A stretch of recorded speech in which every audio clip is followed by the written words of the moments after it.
Good morning, student. Today I am going to teach you chapter 4, that is heat.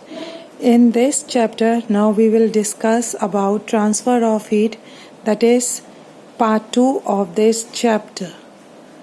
What is the transfer of heat?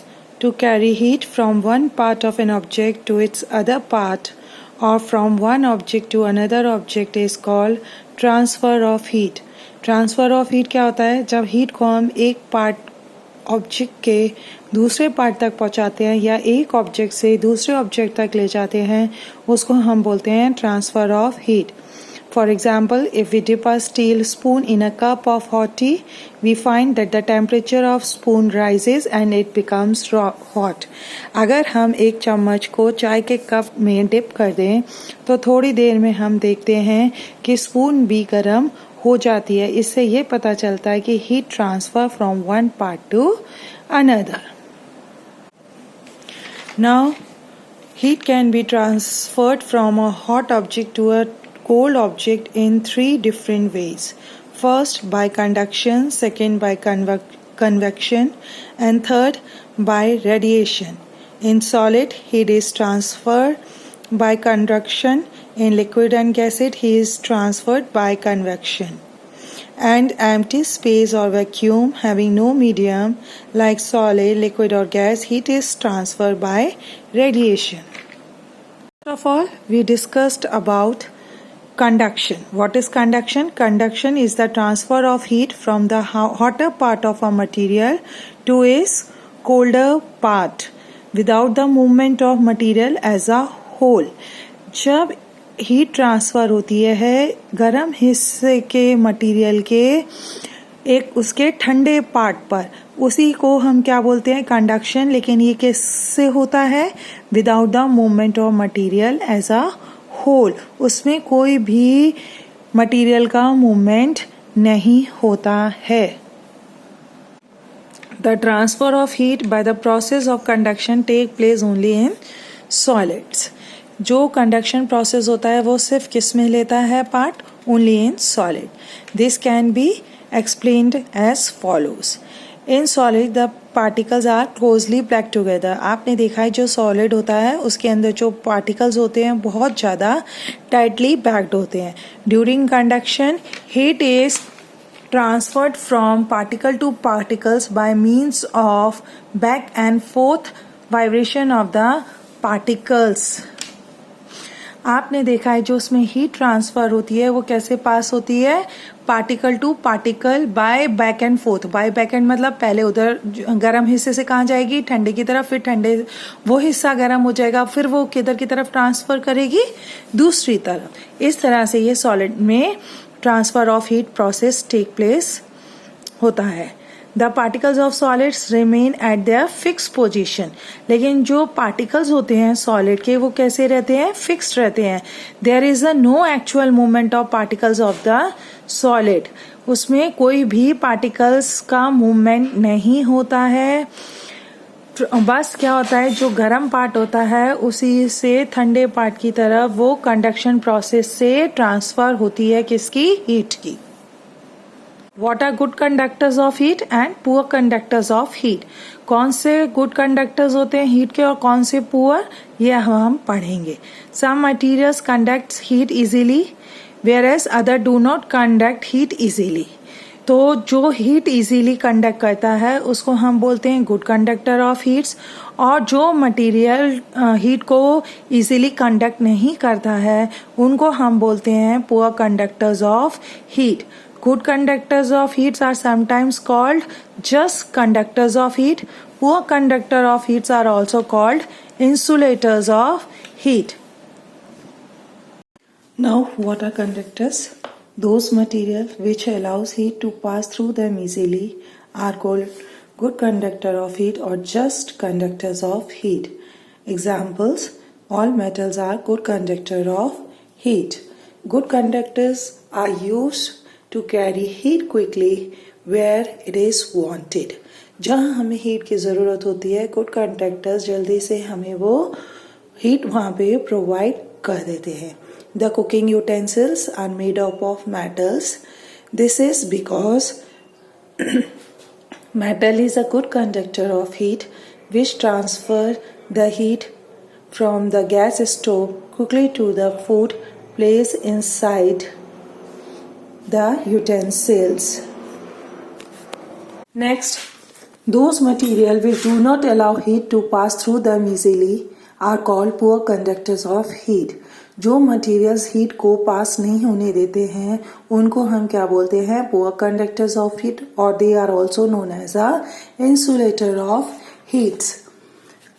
The cooking utensils are provided with the handles made of plastic or a wood.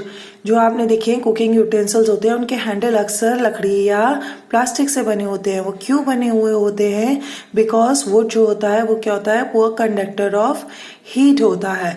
और जो handle होता है वो prevents करता है heat से जब हम उसमें क्या कर रहे होते हैं? खाना बना रहे होते हैं, कि जिससे उसे हम आसानी से हैंडल कर सकें और हमारा हाथ जल ना जाए. इसीलिए उनको हम क्या बोलते हैं? इंसुलेटर्स और पुअर कंडक्टर ऑफ हीट्स. अब हमारे दिमाग में एक क्वेश्चन आता है कि why do we wear woollen clothes in winter.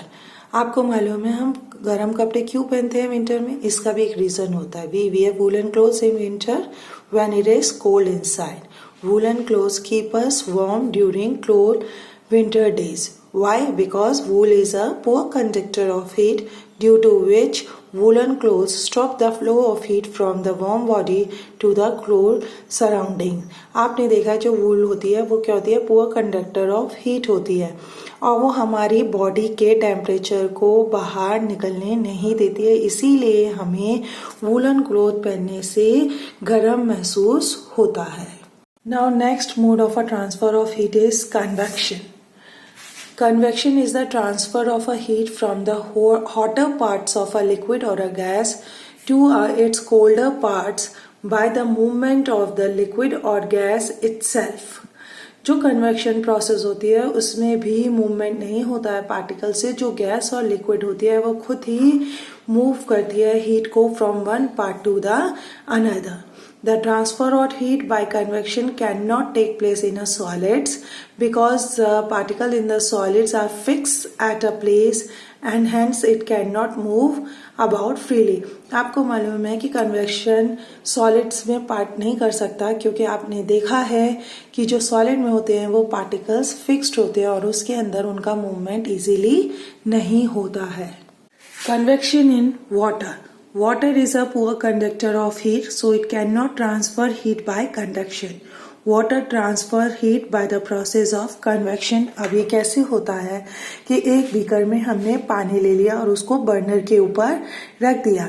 जो वाटर बॉटम में होता है बीकर के वो क्या हो जाता है? गर्म हो जाता है, एक्सपेंड हो जाता है और लाइटर हो जाता है.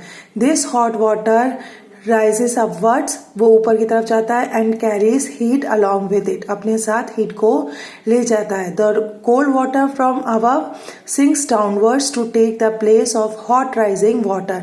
और जो ऊपर ठंडा पानी होता है वो नीचे की तरफ आ जाता है जहाँ पे कि क्या होता है? पहले गर्म पानी होता है और वो फिर गर्म होना शुरू हो जाता है. This cold water then again heated by the burner and also rises upward. वो वहाँ पे गर्म होकर फिर किधर चला जाता है? ऊपर की तरफ. इसी तरह से ऊपर से ठंडा पानी फिर नीचे की तरफ आता है, वो गर्म होकर ऊपर की तरफ चला जाता है. इसी तरह वाटर के अंदर क्या होता है? ट्रांसफर ऑफ हीट होता है bye the process of convection. Blowing of sea breeze and land breeze. General wind is called breeze. The people living in coastal area experience an understanding phenomenon called sea breeze and land breeze. जब ये हवा चलती है तो उसको हम क्या बोलते हैं? ब्रीज बोलते हैं. उसी से क्या होता है? Sea breeze and land breeze and it will be occurs in the coastal area. अब ये कैसे होता है कि दिन के टाइम में जब सन होता है, शाइन करता है, तो जो हमारा सॉलिड लैंड होता है वो क्या हो जाता है? गर्म हो जाता है to a higher temperature much more quickly than the liquid sea water.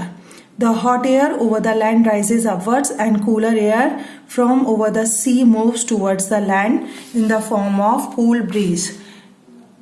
Cool breeze. The breeze blowing from the sea towards the land is called sea breeze. जो हवा समुंदर से किधर की तरफ आती है, लैंड की तरफ आती है, उसको हम क्या बोलते हैं, सी ब्रीज बोलते हैं। The cool sea breeze blows only during the day time, ये लेकिन कब होता है, खाली दिन के समय। When the land is hotter than sea, जब क्या होता है, जो लैंड होता है वो सी से ज्यादा गर्म हो जाता है। To receive the cool sea breeze during the day, the windows of houses in coastal areas are made to face the sea। जो हमारे घर बने हुए होते हैं कोस्टल एरिया में, वो किस तरफ बने हुए होते हैं, उनका जो विंडो का ओपन का एरिया होता है वो किस तरफ होता है, सी की तरफ होता है। इसी तरह at the night time the hot land cools, आपने रात को देखा है जो हमारे लैंड होते हैं वो क्या हो जाते हैं, ज्यादा ठंडे हो जाते हैं, किसके कंपैरिजन में, सी वाटर के। तो इसी के कारण जो लैंड बिकम क्या हो जाता है, ठंडा हो जाता है very quickly, but the sea waters remains warm for much longer time, और जो सी वाटर होता है वो गर्म रहता है बहुत देर तक। So during night the land over the warm sea rises upwards and cooler air from the lands blows towards the sea in the form of breeze। जो गर्म हवा होती है वो ऊपर की तरफ चली जाती है, और जो हमारे लैंड पे ठंडी हवा होती है वो किस तरफ चली जाती है, सी की तरफ चली जाती है। So the breeze blowing from the lands toward the sea is called land breeze. जो हवा सी की तरफ जाती है उसको हम क्या बोलते हैं, लैंड ब्रीज बोलते हैं। Land breeze blows only during the night, और ये कब होता है, खाली रात के समय होता है। जो सी ब्रीज होता है वो कब होता है, दिन में होता है, और ये कब होता है, रात के समय होता है। Now the next topic is convection in air. Air is also very poor conductor of heat, so air cannot transfer heat by the process of conduction. Air transfers heat from the hotter part to the colder part by the process of convection by moving itself। Air भी क्या है, poor conductor है, तो इसलिए उसके अंदर भी conduction process नहीं होता है। वो किससे हीट को ट्रांसफर करती है, bye the process of convection. वो खुद मूव होती है हॉटर पार्ट से लेके कोल्डर पार्ट, और कोल्डर पार्ट से hotter part. Now the one example is a room heater. When the heater caps on the floor of a room is switched on, जब हम उसको हीटर को फ्लोर पे रख के स्विच ऑन कर देते हैं तो द एयर जो उसके पास होती है वो क्या होती है, गर्म हो जाती है, और वो फिर क्या हो जाती है, एक्सपेंड हो जाती है और and become lighter. The hot air rises above the top of the heater and carries its heat along it with। जब वो राइज हो जाती है अब, और उसके बाद क्या होता है कि जो कोल्ड एयर होती है, जो अबव होती है, वो कहाँ आ जाती है, नीचे की तरफ आ जाती है, और हीटर के पास to take the place of hot rising air, जो एयर ऊपर जाती है उसकी जगह लेने के लिए। This cold air also get heated by the heater and rises upwards, carry its heats upward, and more cold air sinks downwards towards the heater. This process of hot air rising upwards and cold air sinking downwards take place again and again, to which all the air in the room gets heated suddenly after some time। इस तरह हम देखते हैं कि गर्म air ऊपर जाती है, फिर कोल्ड एयर नीचे आती है, वो गर्म हो जाती है, फिर ऊपर आती है। इस तरह से धीरे धीरे क्या होता है कि रूम के अंदर जितनी भी एयर होती है वो सारी क्या हो जाती है, गर्म होती है, और हमें हीटर क्या देता है, गर्मी देता है। Radiation is the transfer of heat energy from a hot body to a cold body by means of heat rays without any material medium between them। जो ट्रांसफर होती है हीट एनर्जी हॉट बॉडी से cold body by means of किससे, heat race से, without any material medium between, उनके अंदर कोई भी, उनके बीच में कोई भी मटीरियल नहीं होता है। The best example of the radiation is the transfer of heat energy of the sun on the earth. इसका सबसे बड़ा एग्जाम्पल क्या होता है, जो सन हीट होती है वो कैसे अर्थ पर पहुंचती है। Now how does heat from the sun reaches on the earth. अब जो हीट है सन से वो अर्थ तक कैसे आती है। The sun in extremely hot object, हम सबको मालूम है सन क्या है, हॉट ऑब्जेक्ट है। The sun emits heat radiation in all direction. Sun सारे डायरेक्शन में हीट को क्या करता है, एमिट करता है, और ये हीट रेडिएशन वैक्यूम के थ्रू ट्रेवल करते हुए between the sun and the earth at a very high speed reaches on the earth. इस तरह ये अर्थ तक पहुंच जाती है। When sun radiation falls on the earth and its object, they receive heat energy and gets heated। इस तरह से उन्हें हीट मिल जाती है और वो क्या होने लग जाते हैं, गर्म हो जाते हैं। Thus the sun heat reaches the earth by the process of radiation। जो इनके अंदर हीट रेज होती हैं जो ट्रांसफर करती हैं हीट को, उसको हम क्या बोलते हैं, इंफ्रारेड रेज। उनको हम क्या बोलते हैं, infrared rays. Absorbers of heat radiation।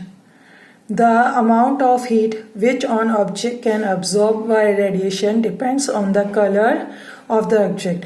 कितना कोई ऑब्जेक्ट हीट को एब्जॉर्ब कर लेता है बाय रेडिएशन, वो किस पे डिपेंड होता है, on its colour. The objects having dark colors absorb more heat radiation than the objects having light color। अगर किसी ऑब्जेक्ट का कलर डार्क होता है तो वो ज़्यादा हीट को ऑब्जॉर्व करता है, जिनका कलर लाइट होता है वो कम हीट को एब्जॉर्व करते हैं। आपने देखा है कि हम इन द समर हमेशा लाइट कलर के क्लोथ्स पहनते हैं। वाई? बिकॉज हमारे जो लाइट कलर्स के क्लोथ होते हैं वो हीट को क्या करते हैं, कम एब्जॉर्व करते हैं और हमें गर्मी कम लगती है। अगर हम ब्लैक या डार्क कलर के क्लोथ्स पहनेंगे तो वो हीट को क्या करेंगे, एब्जॉर्व कर लेंगे और हमें गर्मी क्या होगी, ज्यादा लगेगी, क्योंकि वो सन से हीट को क्या कर लेंगे, ज्यादा एब्जॉर्व कर लेंगे। Indicators of heat radiation। The amount of heat which a hot object can emit या give out by the radiation also depends on the color of the object। The hot objects having dark colors emit more heat radiation than the hot objects having light color। जो hot objects का colour अगर dark ज़्यादा होगा तो वो ज़्यादा heat को emit करेंगे और जिन हॉट ऑब्जेक्ट्स का कलर लाइट होगा वो कम हीट को लाइट करेंगे। अब आपने देखा कि जो डार्क कलर ऑब्जेक्ट्स हैं वो ज़्यादा हीट को एब्जॉर्ब करते हैं और जो लाइट कलर होते हैं वो कम एब्जॉर्ब करते हैं, लेकिन जो डार्क कलर के ऑब्जेक्ट होते हैं वो हीट को एमिट ज़्यादा करते हैं और जो लाइट कलर के ऑब्जेक्ट होते हैं वो हीट को एमिट कम करते हैं। Now importance of colour of objects in everyday life. मैंने अभी आपको पहले भी बताया था, colour of clothes, colour of houses. आपने देखा है जो हमारे घर के जो हॉट हाउसेस होते हैं, हम सनी कंट्री एरियाज होती हैं जैसे अवर है, तो हम उनको हमेशा किससे पेंट करते हैं, विद लाइट कलर्स।